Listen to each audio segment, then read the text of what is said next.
जन्माचा ईशावा देवाचा सुखी ठेव देवा धनी पुंखवा.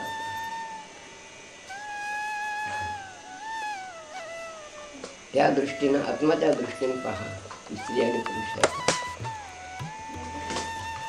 मूल न वरी न वरा म्हणजे आत्म्याशी लग्न लागलं नाही, शेराशी हळद लागली, तुमचे तुम्ही पाहून घ्या. न वरा तू चालला नाही, तुमची नवरी नवरा ठेवून घ्या. किती शब्द शोधलेला आहे त्या लोकांना. नवरा नवरी म्हणजे आमचे लग्न झाले नाही, आत्मा मोकळाच राहिला, त्याला कोणी हळद लावली.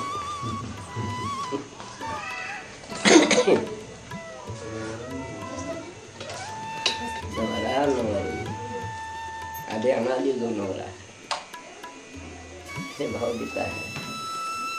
मी मरणार असेल, माझे ध्यान मरणार असेल, माझे ज्ञान कधीच मरणार नाही. हे असं त्याने एक आपल्याला ज्ञान दिलं. ते कोणतं ज्ञान? त्याने स्वतः अनुभवलेलं ध्यान. जो आपल्यामध्ये जो आत्मा आहे याला ओळखण्यासाठी हे ध्यान सर्वांमध्ये महत्वाचं आहे. आणि हेच आपल्याला संतांनी सुद्धा सांगितलंय.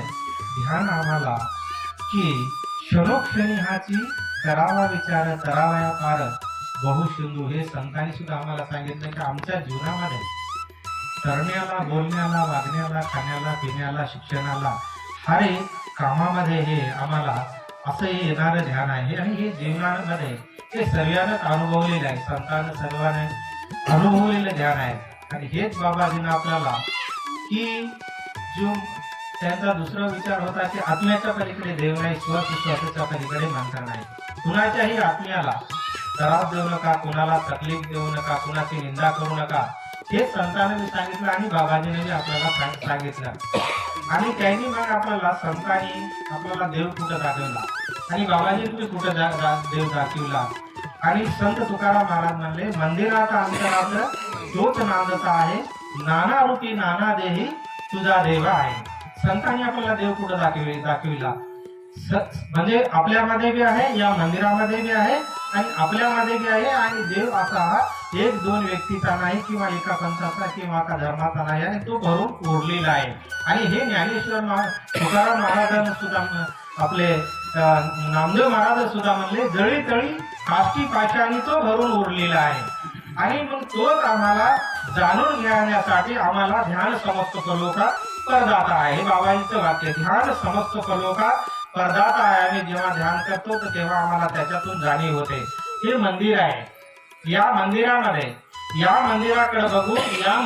बघून आम्हाला हे मंदिर, आम्हाला याच्यामध्ये दिवा पेटवायचा आहे. या मंदिरामध्ये दिवा आहे, याच मंदिरामध्ये जो ज्योत आहे ते अंधाराला दूर करते. तशीच आम्हाला आत्मज्ञानाची जी ज्योत आहे, जो आमचा जो आत्मा आहे, ती ज्योत आम्हाला ध्यानामधून पेटवायचा आहे. आणि याच्या मधला जो अंधकार आहे ते दूर करायचा आहे. आणि हे संतांनी संतांनी हो आणि बाबाजीनं ते इथंच सर्व काही याच्यामध्येच बघितलेलं आहे.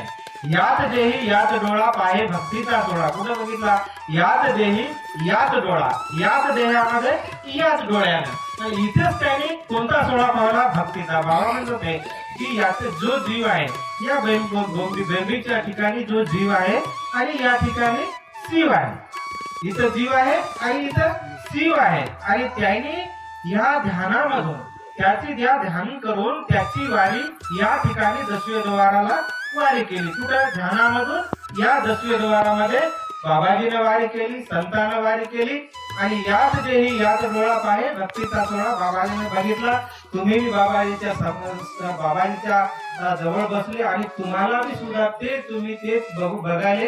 तिथं बरेच लोकांना महिला आई बहिणी या तुम्ही हे काय म्हणले? कुंडली जगदंबा तिला सहज जागवा. तिला सहज जागवणं तिला जगदंबा मी म्हणले.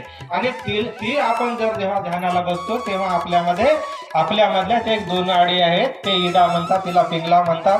त्या नाडी आपल्यामध्ये आहेत आणि त्याला सुषुम्ना नाडी एक आमच्यामध्ये आहे. आणि जेव्हा आम्ही ध्यान करतो तेव्हा आमच्यामधली ती सुषुम्ना नाडी आहे ते जागृत होते.